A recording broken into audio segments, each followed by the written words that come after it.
Welcome to Pitch Day for 500K. Today we're going to hear from Devin at Theater Sales and Steve at ApexiQ. And congrats to Steve and Devin. We put them through quite a lot to be able to stand up here and chat with us today. Thanks for going through the process. So these companies represent the top candidates from our process, where we evaluate probably 15 or 20 companies for every person who gets to come up here and pitch today. So congrats to them. We operate 7 free entrepreneurial programs supported by government grants and corporate sponsors. We get additional financial support from donated equity. So when we invest in a company, we ask them to donate a little piece of equity to the nonprofit. And then our investors who invest in our venture funds that invest in the companies, they dedicate a bunch of their profits to the nonprofit as well. So that's how the nonprofit is maintained over time. Our fortnightly pitch days offer companies an opportunity to join our accelerator program with an investment from Fund NV and our investor syndicate. So the fund invests, our investor syndicate invests more money, and then that whole amount gets matched by Nevada's SSBCI program. So that usually works out to somewhere between $1.5 million in total investment for the companies. At least that's what it's been averaging. It's been averaging more than $1.5 million so far in 2025. So I think we're trending up a bit. Now, since 2021, we've invested a little over $11 million in 25 private startups. Our startup investments have grown in value to just over $45 million. So if you're one of our investors, that's pretty good news for you because your money's has grown about 4 times over that period of time. Now, our partners do co-invest with us. So Nevada's SSBCI program matches our investment. There's others who also invest, and that group has added about $20 million to the $11 million that we've invested since 2021. And today I'm excited to say that we've made our first PIPE investment. So PIPE may be a new acronym to many in this room. It stands for Private Investment in Public Equity, PIPE. So we invested $7 million in the company who won our Angel NV2 competition in 2022. They're about to be listed on NASDAQ, probably Monday or Tuesday. The board approved everything today. It was a very exciting day. So it'll be our biggest single investment ever. And that's above and beyond the $11 million that we've already invested. So big fun day for us today on the investing side of Startup NV. Now, legal disclaimer. Today's pitches are for investment from our legally compliant venture funds and syndicate. That's restricted to SEC accredited and Nevada certified investors. Now, we welcome the community to come out and watch all this stuff, even if you don't fit into one of those categories. Just to check it out, educational purposes, attend to have some fun. But the pitches are not intended for general solicitation for investment because that would not be right. It would be against the rules. I do want to give some special thanks to our sponsors, the City of Las Vegas, Clark County, GoEd, the EDA, the USDA, and also Brian here at Woven. He lets us come over here every 2 weeks and just totally take over this place. And it's gorgeous. For those of you who are online that haven't been here, come out the next time you have an opportunity to come to a pitch day because the room is pretty full, but still, this place is just gorgeous. You should come here and check it out. Steve, why don't you work your way to the front of the room here? Take it away. Hi, everybody. My name's Steve Anchetta. I'm the founder CEO of ApexiQ. Just so you guys know, this will be my 3rd startup. I've exited the last 2. Most recently this year, I sold a technology brokerage to Columbia Capital. This is my first time raising. Everything has been bootstrapped in my career up until this point. So ApexiQ is what we call AI that thinks. It's the future of business execution. So what we're doing is we're building business-to-business tools that are driven by agentic AI. So you'll see that we have about 3 products that are coming to market. The first product being RevCloud AI. And the reason that we're building RevCloud AI is because it's our belief that the CRM is dead. The CRM is built to track, not close business. Dashboards don't actually drive growth. So what we're doing is we're creating a complete replacement for the traditional CRM to go against companies like Salesforce, HubSpot, as well as Zoho. All companies of which that I have been a long-time consumer of over the years with building startups and companies and have noticed the different gaps and strengths of each one. So we're not looking to just disrupt the CRM market. We're actually going after the $72 billion annual CRM market, the $18 billion RevOps market, the $30 billion AI business execution market with a total TAM of $120 billion total addressable market. And What we're really looking to do is start with SMB and mid-market and then grow organically into enterprise. And the reason that we're doing it strategically that way is as the system thinks, the data gets better. And as the data gets better, it's able to then repurpose into what enterprises look for from an importance level. So what we're doing is we're creating products with what we call agentic AI. That's actually, the normal term is agentic AI. I don't know why I said we call it agentic AI.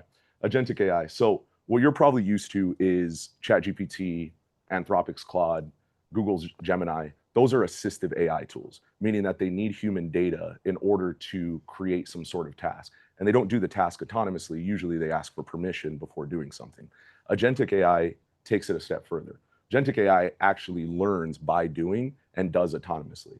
So it's proactive, right? And it proactively identifies things like opportunities. It's able to make decisions and it implements solutions without needing human interaction. It learns over time. And what we created is cross-platform execution, meaning that each AI agent is built on a different long language model, but we created a way for them to actually talk to each other. So some can be built on an Anthropic platform, some could be built on a Google platform, others on an OpenAI platform. But because of the cross-platform execution, they're all able to speak to each other and complete tasks at scale. So this is where our proprietary AI intelligence comes in. We created something, honestly, when we went through this, we created it by accident. We call it the agentic neural loop. So the agentic neural loop is actually a sequence of actions from the time a consumer, or let's call them a prospect, hits something like our website. An AI agent is able to pick them up, and through their behavior patterns, it's then able to give us data on what is going to make them a buyer with the highest score. Once they become a buyer, that buyer profile follows them into their user profile and customizes their experience with the software in real time. So if, depending on roles, size of company, what your type of workflows are, where your gaps and your weaknesses versus your strengths are, it creates a different type of dashboard, different widgets, different actions specific to the user. So every user's instance looks different than the next. So we're going to market with 3 products. The first one, as I said, RevCloud AI, we call it the anti-CRM. It's built in an ARR model. All products are 24 to 36 month terms with optional billing, meaning you can pay annual for the highest discount, 6 months, quarterly. What we're introducing that we think is going to completely change the CRM market, because no CRM market in the space other than somebody like a Pipedrive, who's a little bit lower quality CRM on the market, they won't do monthly. Salesforce doesn't do it. HubSpot doesn't do it. Quarterly is the least billing terms that you can get. What that does is that prices a lot of SMBs and smaller mid-markets out of those products. So us changing to a monthly without discounting is going to now bring those businesses into being able to pay for those type of CRM solutions. As you can see, so RevCloud AI is an $8,900 to $24,000 ARR product. We have Core IQ and Onboard IQ, which are Onboard IQ is for new employees. It onboards them within 72 hours, and it actually uses things like cognitive testing and critical thinking to figure out how the employee thinks and customize their onboarding experience based on that employee. Then Core IQ becomes the repository for SOPs, KPIs, business tools and processes and procedures, as well as HR questions, right? It becomes a repository of, think of the company's brain living in a chatbot. And then the final is Workforce as a Service, which are customized AI agents based on a customer's use case. So whether it's a sales agent, customer service agent, an outbound caller, an administrator, we build the solution for the customer and bill it in an ARR format the same way. So here's our competitive landscape. As you can see, Salesforce, HubSpot, and Zoho, like I said.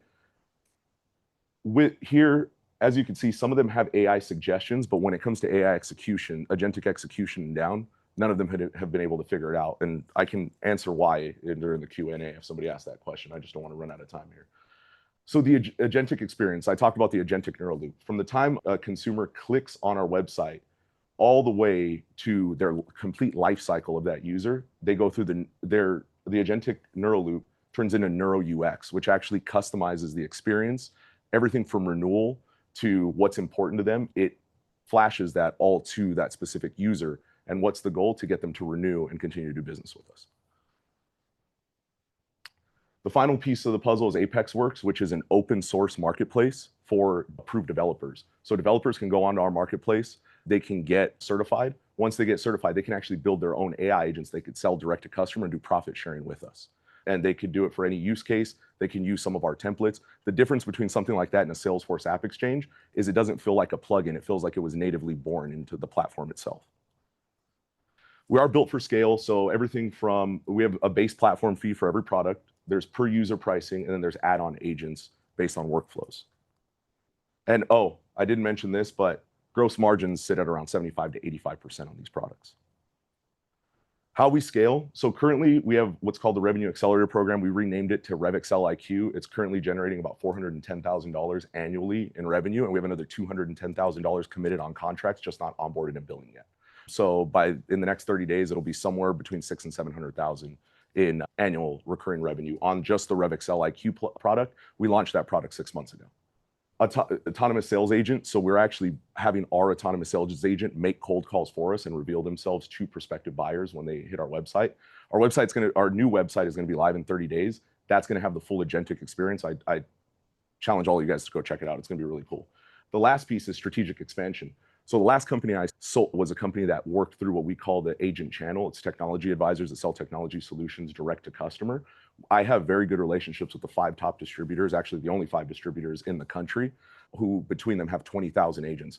I've already gotten approval from 2 to be able to test with their agents. Between them, they have about 11,000 agents to be able to test selling our products through the indirect channel, which we have massive experience doing. We are founder-led and engineered to scale. Like I said, I'm a previous exited CEO. I also have 1,500 hours of AI development experience. And then I built an engineering team outsourced for as of now until the raise happens. And then we've identified 7 strategic hires from around the country that we're going to bring in to Vegas to build our in-house UX and product team.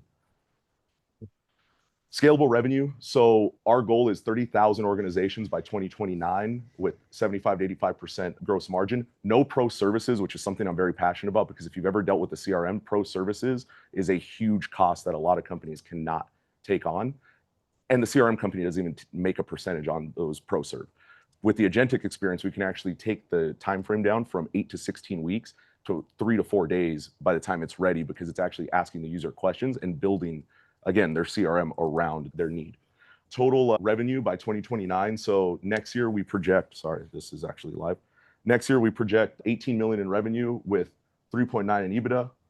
Then we go to 38 with 10.5, then 65 with 19, and then 100 with 32. I want to get through this here. So we are built for a strategic exit or IPO. Companies like Salesforce, Amazon, Microsoft would be strategic acquiring companies, or with our margins, our agent marketplace, our clean cap table, and our large TAM, being $120 billion, we would be ready for an IPO by 2029. The cap table, this is what I want to get into. The cap table is an optimized cap table. It's very clean. Sorry, Steve, you don't have time to do that. Okay, no worries. Thanks so much. 2 fascinating presentations today. So thanks everyone here in the room for joining us today. A couple of quick reminders as we're wrapping up. Investors, if you like some of those stats that I recited at the top of this presentation, head over to Startup NV and just say, I'm an investor, and you can follow a workflow through there and get involved in our Fund NV2, which is our pre-seed fund that still has about 40% of the money left to be invested. And 1864 has about half. So we're raising $2 million for Fund NV2, $10 million for 1864 to continue to invest in pre-seed and seed companies. For Fund NV, all based in Nevada. For 1864, I'll say most based in Nevada. We also operate the Sierra Angels, which is a traditional angel group. It's been in Incline Village forever up in Lake Tahoe. We are expanding it to Las Vegas. So everybody who wants to get a little piece of Lake Tahoe here in Las Vegas, check out sierraangels.com. and follow through there as well. So once you're involved in any of those things, you become a part of our network or our syndicate, which is about 500 people strong right now. So you get access to all kinds of interesting deals, just like some of the ones you saw here today. So if you're an investor or founder, visit us at startupnv.org to get started. And thanks again to Steve, Devin, and his team for coming out today, and to everybody who dropped questions in the queue. There was a whole bunch of folks asking questions, and I think Maggie got to most of them. So thanks for doing that. Now, little program update. We usually do this every other week, or like I like to call it, fortnightly. I'm trying to get that word back into American English so the Brits don't totally dominate on that word. Next time we're in 4th of July week. So we're going to skip that week. So we'll be back here again in 4 weeks with 2 additional Nevada startups. And until then, take care of yourself. And if you can, someone else too. We will see you back here in 4 weeks. Have a great time.